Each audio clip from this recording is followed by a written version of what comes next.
नमस्कार दोस्तों, स्वागत है आपका सिविल सर्विसेज स्टडी अड्डा पे, जहां की हर दिन आपको मिलता है करंट अफेयर्स का सरल, सटीक और परीक्षा उपयोगी विश्लेषण, जो कि आपको यूपीएससी, बीपीएससी और एसएससी एग्जाम में काफ़ी उपयोगी साबित हो सकता है। तो चलिए शुरू करते हैं आज की महत्वपूर्ण खबरों के साथ। आज का जो पहला खबर है वह है सुप्रीम कोर्ट ने बाल तस्करी मामलों की सुनवाई पूरी करने की समय सीमा को 6 महीने जो है वह तय कर दिया है। क्लियर है, 6 महीने समय सीमा को तय कर दिया है। तो वही सुप्रीम कोर्ट का कहना है कि कोई सा भी मामला हो बाल तस्करी से रिलेटेड, उसको जो है 6 महीने के अंदर उसकी सुनवाई को पूरी कर लेनी होगी। यही सुप्रीम कोर्ट का निर्णय है। अब थोड़ा देख लेते हैं इसको इंग्लिश में। इंग्लिश मीडियम वाले बच्चे आप लोग देख लीजिए कि the supreme court had set a 6 month deadline for completing hearing in the child trafficking case।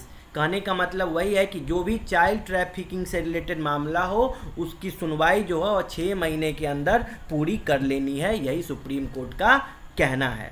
चलिए नेक्स्ट न्यूज है किसके बारे में, तो मेडी जार्विस के बारे में। तो इसको देखते चलिएगा। मेडी जार्विस, तो सबसे पहले याद क्या रखना है यहाँ पे कि मेडी जार्विस किसने लॉन्च किया है, तो यह लॉन्च किया गया है असम के गवर्नमेंट के द्वारा। असम में लॉन्च किया गया है। तो यह जार्विस है क्या, तो यह है रोबोटिक सर्जरी मशीन। तो क्या है, रोबोटिक सर्जरी मशीन है यह। 1 मिनट, थोड़ा सा पेन चेंज कर लेते हैं। थोड़ा सा हम लोग जो है पेन को थोड़ा चेंज कर लेते हैं। चलिए तो वही बोला है, भारत में बनी robotic surgery machine Medi Jarvis Assam में लॉन्च की गई है। तो यह मेडी जार्विस क्या है, तो यह एक तरह का जो है ना रोबोटिक सर्जरी मशीन है। याद रखिएगा, मेडी जार्विस कहाँ पे लॉन्च किया गया, तो असम में लॉन्च किया गया। मेडी जार्विस क्या है, तो यह रोबोटिक सर्जरी मशीन है। It means India made robotic surgery machine Medi Jarvis was launched in Assam. Clear है। चलिए आगे हम लोग देख लेते हैं, थोड़ा आगे देख लेते हैं। चलिए नेक्स्ट है भारत और इटली। नेक्स्ट स्लाइड में क्या बोल रहा है, नेक्स्ट स्लाइड में बोल रहा है कि भारत और इटली ने विज्ञान प्रौद्योगिकी, साइंस टेक के बारे में है कि भारत और इटली ने विज्ञान प्रौद्योगिकी सहयोग हेतु समझौता ज्ञापन पर हस्ताक्षर किया है। इट मीन्स साइंस और टेक के क्षेत्र में कॉपरेशन के लिए भारत और इटली ने आपस में एक एमओयू पर साइन किया है। एमओयू क्या होता है, तो मेमोरेंडम ऑफ अंडरस्टैंडिंग होता है। एमओयू क्या हो गया, तो एमओयू क्या हो गया अपना, memorandum of understanding. Memorandum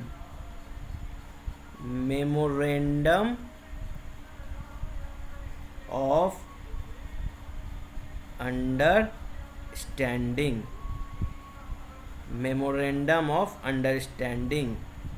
clear है। चलिए नेक्स्ट स्लाइड की तरफ बढ़ते हैं। नेक्स्ट है कि तेलंगाना सरकार ने हैदराबाद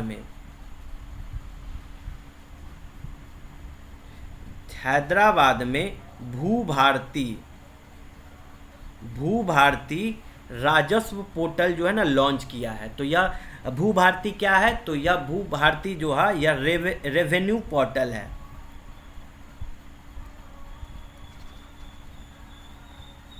तो यह भूभारती क्या है, तो रेवेन्यू पोर्टल है। किसके द्वारा लॉन्च किया गया है, तो यह लॉन्च किया गया है तेलंगाना गवर्नमेंट के द्वारा।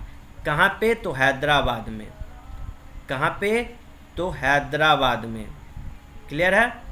तो भूभारती क्या है, तो भूभारती राजस्व पोर्टल है जिसको कि तेलंगाना सरकार ने हैदराबाद में लॉन्च किया है। ऐसे ऐसे देखिए प्रश्न आपसे कैसे पूछेगा, आपसे पूछेगा कि भूभारती का संबंध किससे है, तो भूभारती जो है वो राजस्व पोर्टल है, रेवेन्यू पोर्टल है। क्लियर है। चलिए नेक्स्ट है आईआईटी खड़गपुर के बारे में। नेक्स्ट है अपना आईआईटी खड़गपुर से रिलेटेड न्यूज आया है। तो आईआईटी खड़गपुर ने ओजोन प्रदूषण से खाद्य फसलों में गिरावट की आशंका जताई है। यह करंट अफेयर्स हम लोगों ने इससे पहले वाले वीडियो में भी कर रखा है कि हाल ही में आईआईटी खड़गपुर ने एक रिपोर्ट निकाला है, जिस रिपोर्ट में उन्होंने बोला है कि भारत में खाद्यान्न फसलों में जो गिरावट देखने को मिल रहा है उसके पीछे कहीं ना कहीं ओजोन प्रदूषण का बहुत बड़ा हाथ है। क्लियर है यहाँ तक? तो Kharagpur expressed concern about decline in food crops due to ozone pollution। It means ozone pollution के कारण जो है फूड क्रॉप्स में डिक्लाइन देखने को मिल रहा है, ऐसा कंसर्न उठाया है आईआईटी खड़गपुर ने। क्लियर है? चलिए अब नेक्स्ट है हमारा एक्सपोर्ट, इंडिया के टोटल एक्सपोर्ट के बारे में। कब? तो 2024-25 में भारत का कुल निर्यात कितना हो गया है? तो यह निर्यात हो गया है अपना, यह निर्यात हो गया है 820 billion dollar.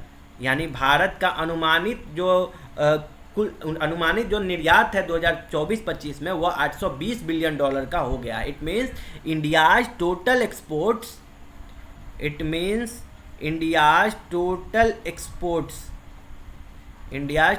export are estimated $820 billion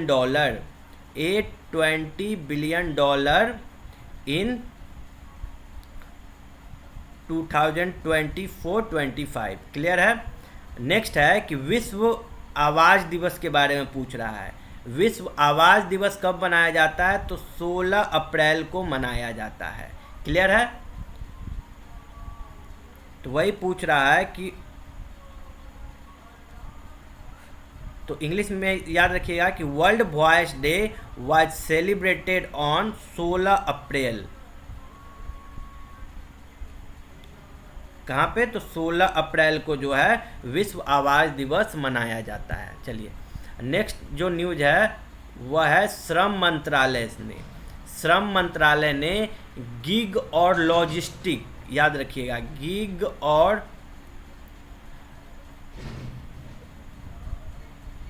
gig और लॉजिस्टिक, आज थोड़ा पेन भी साथ नहीं दे रहा है तो थोड़ा सा आप लोग मैनेज करके चलिएगा आज क्लास में। गिग और लॉजिस्टिक रोजगार के लिए स्विगी से समझौता किया है। तो अभी जो मिनिस्ट्री ऑफ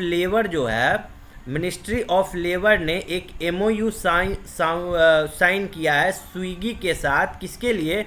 तो गिग और जो लॉजिस्टिक जो है, गिग एंड लॉजिस्टिक जॉब के लिए जो है ना MOU साइन किया है स्विगी के साथ लेबर मिनिस्ट्री ने। ठीक है, चलिए नेक्स्ट जो न्यूज़ है वह हिमाचल प्रदेश के बारे में है कि हिमाचल प्रदेश ने 78वां स्थापना दिवस जो है मनाया है। It means Himachal Pradesh celebrates it's 78th foundation day. चलिए तो हिमाचल प्रदेश राज्य की स्थापना कब हुई थी आप लोग कमेंट में बताइएगा।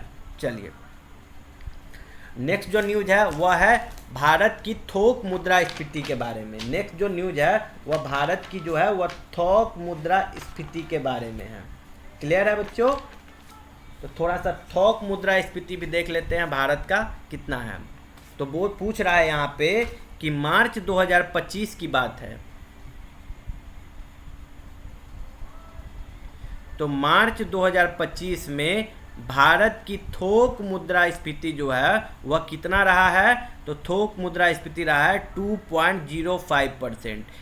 अच्छे करंट अफेयर, इसको थोड़ा आप लोग ध्यान से इसको नोट डाउन कर लीजिएगा, ठीक है, और आपको एग्जाम में काफ़ी हेल्प करेगा। तो इंडियाज होलसेल इन्फ्लेशन इन मार्च 2025 हुआ 2.05%। इतना होलसेल जो है मुद्रा स्फीति जो है भारत का रहा है मार्च 2025 की बात है। चलिए नेक्स्ट है हमारा विश्व हीमोफीलिया दिवस।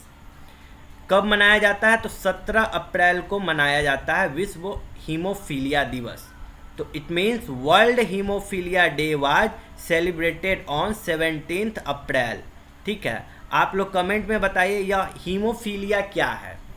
नेक्स्ट वीडियो में हम इस पूरे करंट अफेयर्स का डिटेलिंग करेंगे। हम उसको मेंस के हिसाब से पढ़ेंगे कि मेंस में ऐसे ऐसे टॉपिक का कैसे यूज किया जा सकता है। ये वन लाइनर है, इसका आप नोट्स बना के रख लीजिएगा, क्योंकि एग्जाम के टाइम पे थोड़ा बहुत फैक्चुअल इन्फॉर्मेशन भी रहना चाहिए, क्योंकि कभी कभार जो है बीपीएससी फैक्ट के पीछे भी भागने लगता है।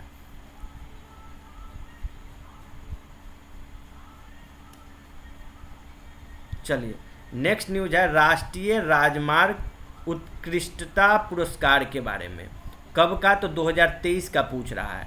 तो राष्ट्रीय राजमार्ग उत्कृष्टता पुरस्कार 2023 का आयोजन कहाँ हुआ? तो न्यू दिल्ली में हुआ। कहाँ पे आयोजन हुआ? तो अपना न्यू दिल्ली में इसका आयोजन हुआ। It means national highways excellence award, national highways excellence award 2023 was held in, कहाँ पे? तो न्यू दिल्ली में हेल्ड हुआ। सब का नोट्स बना लीजिएगा, काफ़ी हेल्प करेगा एग्जाम में। एक बार विश्वास करके आप चैनल पे आप लोग बने रहिए। नेक्स्ट जो न्यूज़ है वह बनारस की शहनाई और तबला। ध्यान रखिएगा कहाँ का? तो बनारस का शहनाई और तबला को जो है ना हाल ही में जीआई टैग मिला है। इस पे जितना स्टार मार्क लगाना है ऐसे प्रश्नों पे लगा सकते हैं। हो सकता है किसी न किसी एग्जाम में ये आपसे पूछ ले। It means shehnai and tabla of Banaras received the GI tag. GI tag मिला है बनारस की शहनाई और तबला को। क्लियर?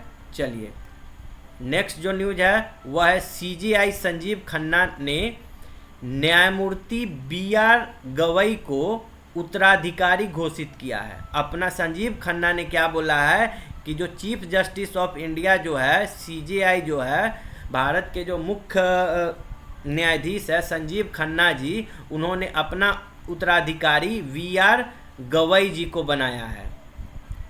किनको बनाया है? तो वीआर गवई जी को।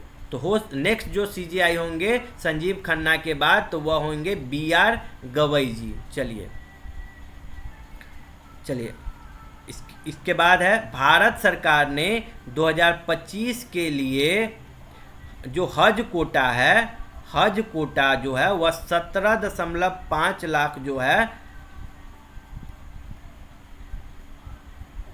17.5 लाख जो है हज कोटा बढ़ा दिया है 2025 के लिए। The government of India increase Hajj quota to around 17.5 lakh for 2025।